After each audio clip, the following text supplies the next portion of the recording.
Cristian Núñez. Cristian Núñez. Hombre de radio. Hombre de radio. A esta hora conduce Radio Urbano. Radio Urbano. 8 de la mañana, con 15 minutos. Bien, estamos de regreso, hacemos este Radio Urbano en día jueves. Vamos a conversar con la directora regional del Instituto Nacional de Derechos Humanos, Lorena de Ferrari, que se encuentra con nosotros acá en el estudio. Directora, ¿qué tal? Buenos días. Hola, buenos días. Muchas gracias por la invitación. En realidad, Así que es un poquito más. En esta semana tan especial para todos nosotros también.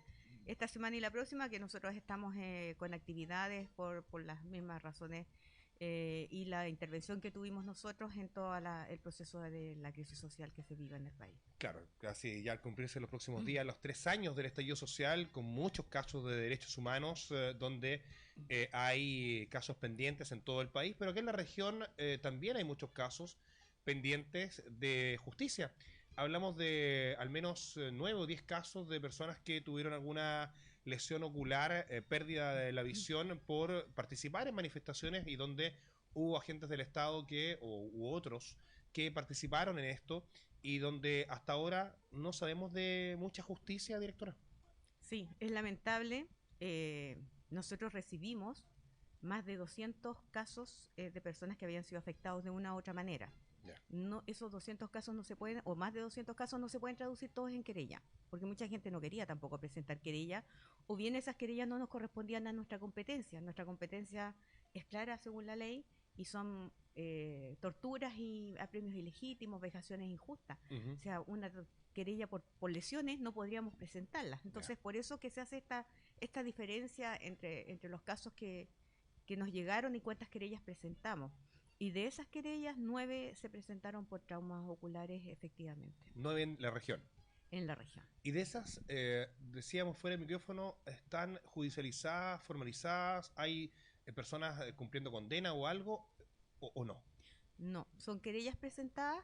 En total está 138 y de aquellas tenemos 2 formalizadas. 138 en Tarapacá. En Tarapacá. 2 formalizadas. ¿Qué significa? Sí, en Alto Hospicio. Formalizadas significa que hay, se han entregado antecedentes, se han solicitado declaraciones. No, todas están en proceso de investigación. Eso es una cosa. Otra cosa, cuando están formalizadas, es cuando ya tenemos un autor conocido, o al menos se piensa que esa persona ha cometido el delito, y en ese caso se hace la formalización, que es la audiencia donde se le comunica a esta persona que efectivamente está siendo investigado. Y hay 2 casos. Solo en Alto Hospicio. Ya. 2 casos. Acá en Iquique no hay ninguno. ¿Y de qué personas se tratan? ¿Son jóvenes, trabajadores? Sí, efectivamente, bueno, hubo un caso que fue muy bullado aquí, que es una de esas querellas, que es de un menor de edad que tuvo un trauma ocular con pérdida total.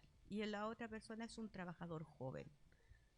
Ya. Esto está, lo decíamos, sin todavía personas que estén cumpliendo condena. No hay avance. No, solamente formalizado. ¿Por qué no hay avance, directora?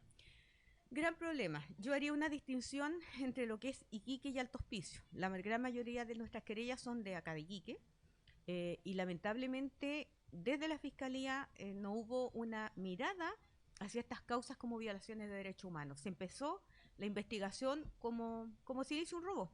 Se les dijo al Ministerio Público en reiteradas oportunidades que no podía investigar una causa de la misma manera, una violación de derechos humanos, como investiga un robo. Se les dijo en reiteradas oportunidades y siguieron en la misma línea. Incluso hay causas que se agruparon. Nunca entendimos esa agrupación. El fiscal a cargo de las causas en su momento, que era el fiscal Guerrero, agrupó más de 20 causas en una sola. Entonces, todas esas carpetas, todas esas querellas, hizo una sola causa. Más de 20, que eran distintos lugares, distintos hechos, distintas personas, distintos hechores, distinto todo. Nunca pudimos entender a qué debía esa agrupación, porque cuando se agrupa una causa judicialmente, normalmente es porque son 2 víctimas en un mismo lugar. 2 víctimas, un hechor. O el mismo horario, mismo día. Claro. Estas causas no tienen esa línea. No tienen ninguna coincidencia lógica. Ni lógica. Y se agruparon más de 20 causas. Esto implicó que para nosotros poder seguir la línea de investigación de esas causas era imposible, y realmente imposible, porque estaban todas mezcladas. Se pedían las diligencias para muchas víctimas juntas, por tanto no podíamos verificar cuál era de qué. Y en el medio, algunas causas ni siquiera se investigaron. De hecho, tuvimos 2 causas que después de un año recién la Fiscalía emitió la primera orden de investigar. Y la primera orden de investigar además llega a ser ridículo, porque la primera orden de investigar es: tome declaración a la víctima, empadrone testigos, levante cámaras. Y tú comprenderás que un año después mandar a levantar cámaras que se borran cada 15, 20 o 30 días era imposible. Entonces era casi una burla. Y el fiscal Guerrero hoy día ya no está en la fiscalía, y el fiscal que toma su cargo, ¿toma las causas? ¿Avanza? El fiscal Guerrero está en la fiscalía. Fue Bueno, trasladado de eso, ciudad. No está, sí, no está en la zona. Fue trasladado de ciudad y hay otros fiscales que están a cargo de las causas. Recién ahora hemos logrado llevar una línea de investigación más concreta, más seria, y donde las causas realmente se están investigando. Pero ahora nos topamos con otro problema que también ha sido bien complejo, y es que después de tanto tiempo las víctimas se cansan.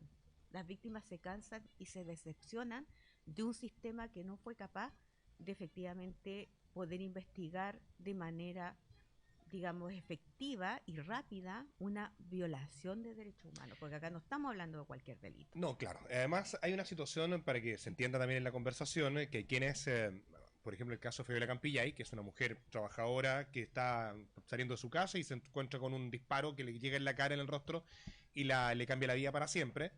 Así como ella, hay muchos casos que personas que no estaban ni siquiera manifestándose en algunos lugares y son violentadas, o les llega por la pasada, le llega una bomba lacrimógena, o hay casos de reportero, acá en Iquique, un reportero que en el recinto militar se le lesiona la mano, en fin. Entonces hay cosas que son casuales, hay cosas que son no porque alguien salió a violentar, sino que hay cosas que porque estabas ahí o se cruzó, ocurre una situación, ¿no? Justamente, y lamentablemente tenemos muchos trabajadores y gente, pero yo no haría esa distinción entre la gente que no fue a protestar. Ajá. y los otros. No, lo digo para El claro. derecho a la manifestación existe. Exacto. Todos tenemos derecho a ir a una manifestación sin salir herido de ellos, sobre Exacto. todo las manifestaciones pacíficas, Ujú. que son las que también nosotros íbamos a observar, porque nuestra labor de observación, y que a veces la gente la confunde, es ir a observar la manifestación pacífica y verificar que Carabineros cumpla los protocolos que ellos tienen. Esa es nuestra labor. Entonces mucha gente cree que vamos nosotros a ponernos entre Carabineros y los Escudo. manifestantes, que somos escudo humano, y no somos eso. Ujú. Nosotros somos personas, somos trabajadores, tenemos familia, por tanto nosotros no vamos a ir, no somos escudos humanos, pero sí vamos verificando que Carabineros cumpla sus propios protocolos. Y lo que quedó claro que en esos días de manifestaciones, que hubo muchas, Ujú.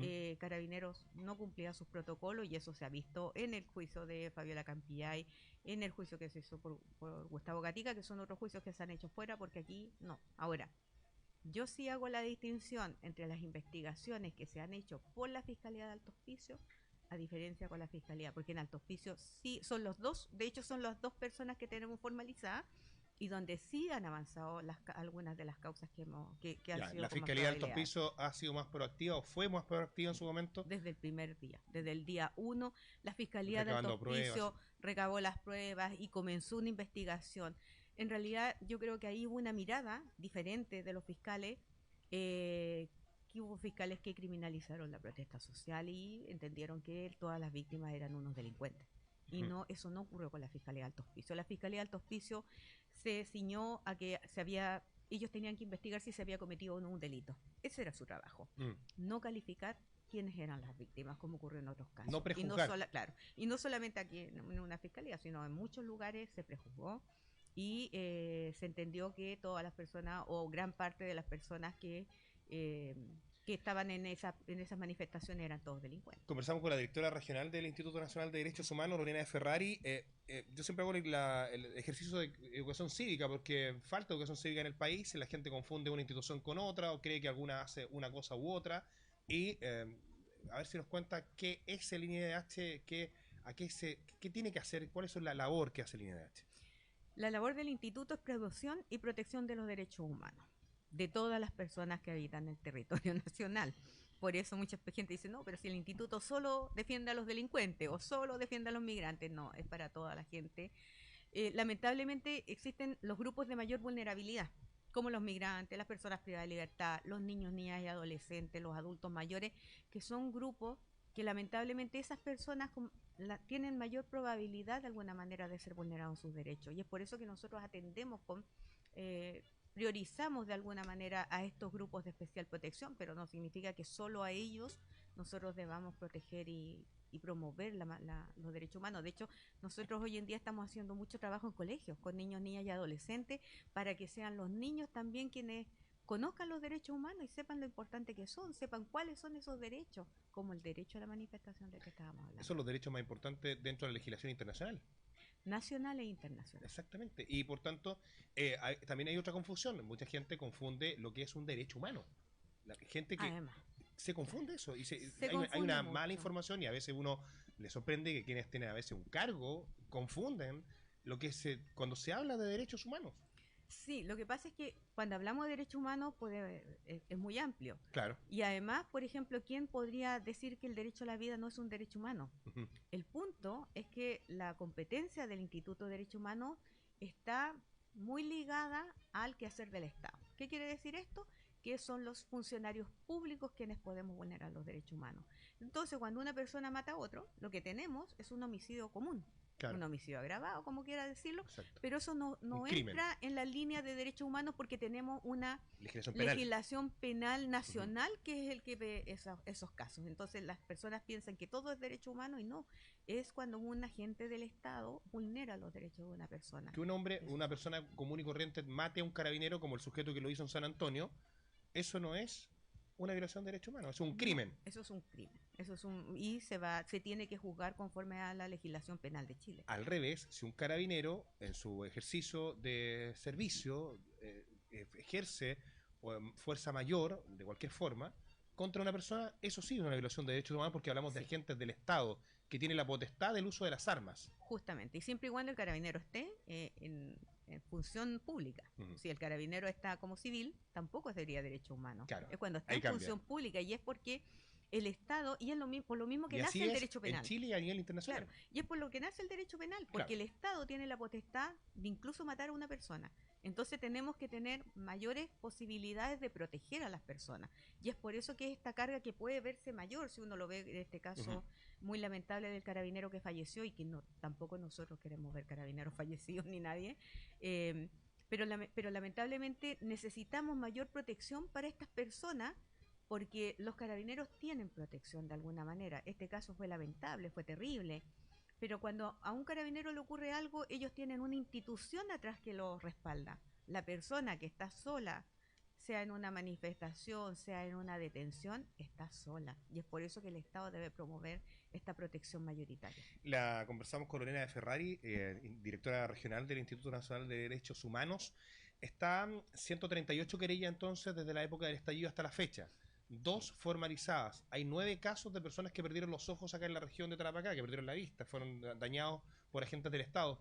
¿Esto se va a avanzar de alguna manera durante el último tiempo? ¿Hay alguna actitud distinta de la Fiscalía o también del gobierno de agilizar las causas? Sí, hay avance de la Fiscalía. Hay que recordar que la Fiscalía es independiente, Sí. igual como nosotros. Entonces sí, pero hay avance, hay una mirada distinta de la Fiscalía. Estamos trabajando, pero muy cercanos ahora, hoy en día, con la Fiscalía de Iquique, en el sentido de poder avanzar las causas. La obligación nuestra es avanzarlas, ojalá, hasta llegar a un punto en que podamos identificar, porque es muy difícil a veces identificar al hechor, porque en un piquete de 20 o más carabineros estamos medio complicados para saber cuál fue el que disparó. Ujú. Hay casos en que se puede determinar muy bien, hay otros casos en que eso no va a ser posible. Pero nosotros como Instituto de Derechos Humanos tenemos que, en el fondo, exigir que el Estado investigue hasta lo que más se pueda y tratar de buscar a una persona que sea responsable.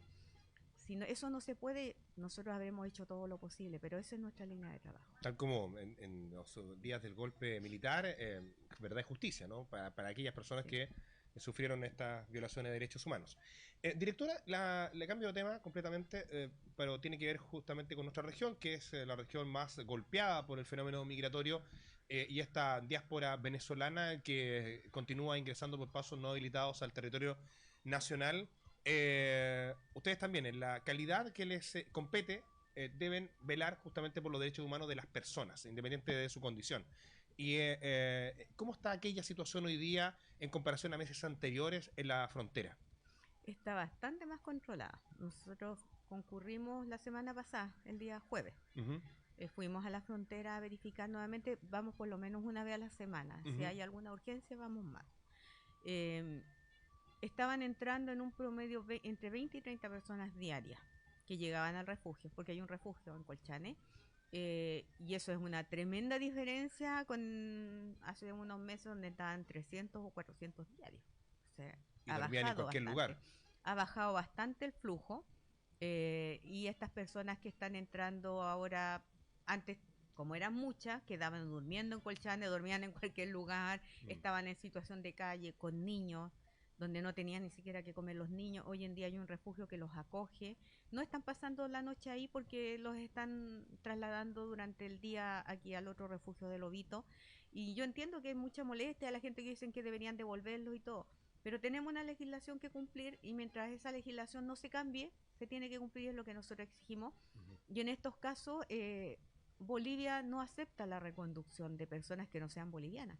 Por tanto, estas personas no las pueden devolver como la gente quiere y hay que trasladarla y verificar que efectivamente los niños, que los derechos de los niños no sean vulnerados. Ya están siendo vulnerados. Y mucha gente dice, pero si los padres son los primeros que los vulneran. Ok, los padres cierto, pero uno no sabe qué hay atrás de cada familia que viene. Efectivamente, a veces hay desesperación. Muchos de los padres, Perseguidos en algunos casos de persecución, que son los casos de los refugiados.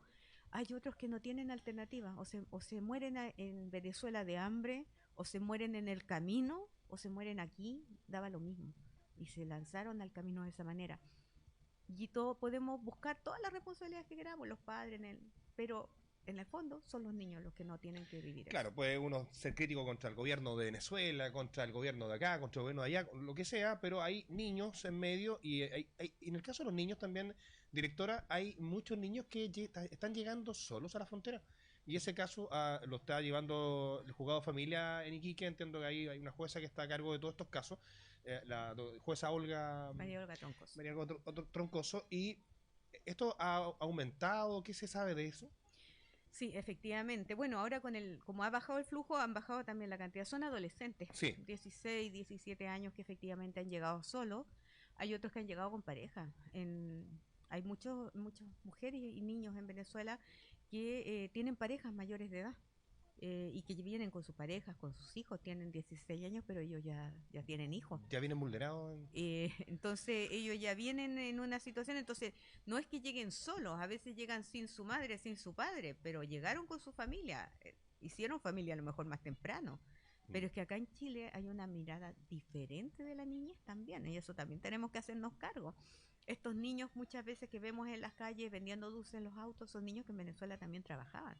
Hay una mirada diferente de la niñez desde los distintos países como Venezuela, como Colombia, como lo hemos visto en Bolivia, Sí. que Bolivia siempre ha estado acá. Tuvimos un caso terrible de un niño boliviano que nunca fue inscrito ni en su país ni en Chile y se dieron cuenta cuando ese niño falleció en un incendio y no podían extender un certificado de defunción porque el niño no tenía existencia legal. Entonces también hay que entender las diferentes culturas que nos vamos juntando en este país que ahora es tan multicultural, y las diferentes formas en que miramos la niñez. Entonces también aquí, bueno, obviamente que la seguimos protegiendo y es por eso que justamente está la jueza a cargo, se llevaron a las residencias de Sename algunos de los niños y niñas La Defensoría de la Niñez también, por otra parte. para que pudieran reunirse con sus padres. Había padres que estaban aquí, que estaban ya hacía tiempo y las niñas, por ejemplo, o niños vinieron después de ello. Entonces, todas estas cosas, pero el Estado sí los protege y sí tiene, sobre todo lo que más hemos insistido como una forma de protección a los niños es que los niños sean registrados, que tengamos las huellitas de ellos en el registro civil y eso se hace a través de medidas de protección. Para poder darle Para educación y salud. Y además de eso, otras cosas. porque además esos niños ingresan con un acta de nacimiento que no tiene fotos, no tiene huellas, no tiene nada. No sabemos si el niño que dice el acta es el mismo niño que trae esa familia. Y esperamos que sí, pero tenemos que proteger a esos niños más allá de la propia protección de la familia y en esos casos procuramos que los niños sean registrados con sus huellitas para saber quién está en Chile. Eso creo que es lo más importante hoy, que sepamos quién está en Chile y eso es lo que no se entiende. La gente dice, no, que todos lo saquen. Necesitamos saber quién está en Chile porque hay una gran O sea, cantidad de personas que vienen a trabajar, a desarrollarse con su familia, y ellos merecen una oportunidad. Una de las principales críticas fue justamente cuando comienza el fenómeno, a vivirse el fenómeno migratorio, es que la gente ingresaba de manera descontrolada y no había ningún registro de nadie. Y es por eso que las bandas criminales aprovecharon de ingresar de esa manera, ¿no? Cuando estaban todo descontrolado. Hoy día, Sí, pero hay que tener en cuenta que las bandas criminales no solamente entraron irregulares. no, claro, Hay muchos de ellos que tienen visa. sí. Hay muchos de ellos que tienen cédula de identidad chilena. Eso me decía un ¿Sí? policía hace algunos días, me decía eso. Claro, entonces no es que toda esta migración descontrolada ingresaron todos a delinquir, ¿no? Hay mucha gente que entró en vía de desesperación. Tenemos muchos casos de personas que han solicitado refugio en Chile, personas que estaban en peligro en su país de origen, y eso el Estado tiene una ley de refugio que la debe cumplir. No porque mañana no me gustó porque entraron 40 y no 10 como yo pensaba, voy a incumplir la ley. Yo siempre lo que señalo, porque dicen que el instituto defiende a los migrantes, que el instituto defiende a los delincuentes. Nosotros lo que no es que defendamos, lo que nosotros queremos es que se cumplan las leyes. Si no te gusta esa ley, bueno, que el Congreso la cambie, pero nosotros como instituto debemos velar porque se cumplan las leyes. Por ejemplo, cuando se hacen o se hicieron en algún momento las expulsiones masivas, no cumplían la ley, porque les notificaban a la 1 de la mañana y al día siguiente los subían a un avión y se los llevaban. Y estaban pendientes el recurso de amparo, el recurso jerárquico, tenían plazos 5 días, 10 días, y no se cumplían los plazos. Entonces, ¿qué decíamos nosotros? No los pueden sacar, no porque yo no quiera que los saquen, no los pueden sacar porque ellos tienen recursos que presentar, y se presentaban los recursos y de igual forma los sacaban. Y eso las Cortes dijeron es ilegal y arbitrario. ¿Se han seguido realizando expulsiones durante este gobierno? No. ¿No se han hecho No ahora? se ha hecho ninguna expulsión. Lo que estamos ahora es trabajando, y ha estado trabajando mucho el Servicio de Migración, es cómo atender a estas personas justamente para saber quién está en Chile. Y eso es lo que necesitamos saber, quiénes están. Porque la persona que viene a trabajar y a desarrollar una familia acá en Chile es aquella que se quiere regularizar. Claro. El que viene a delinquir no se va a querer regularizar. Entonces tenemos una gran oportunidad de poder regularizar o de alguna, porque la ley lo provee. Existe un artículo que dice que el subsecretario del Interior puede regularizar a las personas, y eso es lo que ellos están pidiendo. Y una vez que tengamos grandemente regularizada a la gente, vamos a poder saber y hacer controles, que ahí la PDI puede hacer los controles, nosotros no nos oponemos a eso. Claro. Y la PDI verificará los controles, quién está regular, quién está irregular, y hacer las investigaciones que Más correspondan. control es mejor. De hecho, lo que más se pide es control. Y que nosotros no nos oponemos, Claro. a diferencia de lo que la gente cree. Pero nosotros lo que sí nos oponemos es cuando las leyes se vulneran y cuando se hacen algunas diligencias o algunas, o como las expulsiones, que lo que hacen es vulnerar los derechos de las personas. Criminalizar a veces también un fenómeno. Sí, porque además dicen, bueno, pero que los extranjeros no importan, pero hay muchas familias, por ejemplo, peruanas y bolivianas que han vivido toda la vida acá, y también ellos son migrantes, no son chilenos, y también pueden ser vulnerados en sus derechos. El doctor, el otro día fue un doctor, un abogado, un doctor que estaban en la frontera entrando y cayó en una zanja, un abogado creo que fue. Sí, un abogado. Y claro, es abogado, pero eso no cambia su condición de persona, ¿no? No cambia. Claro. Y esta migración no solo ha traído delincuencia, ha traído importante. Vemos cuántos médicos tenemos trabajando aquí mismo, en los consultorios. Por ejemplo, nosotros hemos ingresamos en su momento varios refugios de médicos cubanos. Todos, sin distinción, hoy en día están trabajando en el sistema público. Excelentes médicos cubanos. Eso es lo que nos trae también la migración. Y aquí en las regiones donde no siempre tenemos la posibilidad de tener buenos profesionales, y ellos están porque tienen una lógica diferente. La directora regional del Instituto Nacional de Derechos Humanos, Lorena de Ferrari. ¿Qué se nos queda por decir, directora?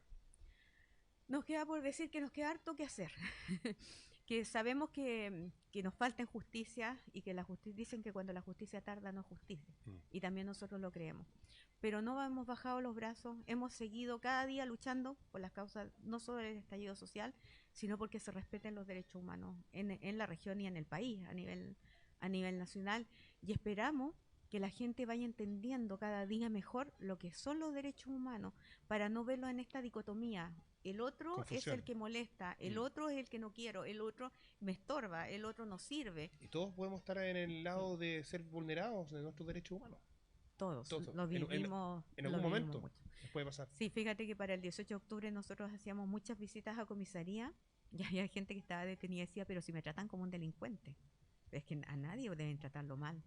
Cualquier persona que sea detenida tiene sus derechos y tienen que respetarse. Y eso es lo que buscamos nosotros. Bueno, hemos hecho un trabajo también bien intenso con Carabineros, no solamente desde materia migratoria, sino también en materias de derechos humanos en general, lo que ha llevado que hoy en día Carabineros ha entendido mejor su labor y que la labor de Carabineros no es incompatible con el respeto a los derechos Hay humanos. miradas que distintas eso- también de generales, ¿no? A cargo, sí. Sí, ha cambiado la mirada, ha cambiado la relación. Antiguamente Carabineros, la Gendarmería nos veía como enemigos. Hoy en día se han dado cuenta que en realidad lo que nosotros hacemos es capacitar y decirles, mire, si usted hace esto, se equivoca. Si usted hace esto otro, se equivoca. Si usted lo hace de esta manera, lo hace bien. Porque además todos los funcionarios públicos podemos incurrir en violaciones de derechos humanos, también nosotros. Sí. Nosotros no estamos a salvo de eso. La directora regional del INDH entra para acá, Lorena de Ferrari. Que le vaya muy bien, directora. Estamos en contacto los próximos días. Un abrazo. Muchas gracias a ustedes por la invitación. Chao, chao. Buenos días. Escuchas Radio Urbano con Hombre de Radio.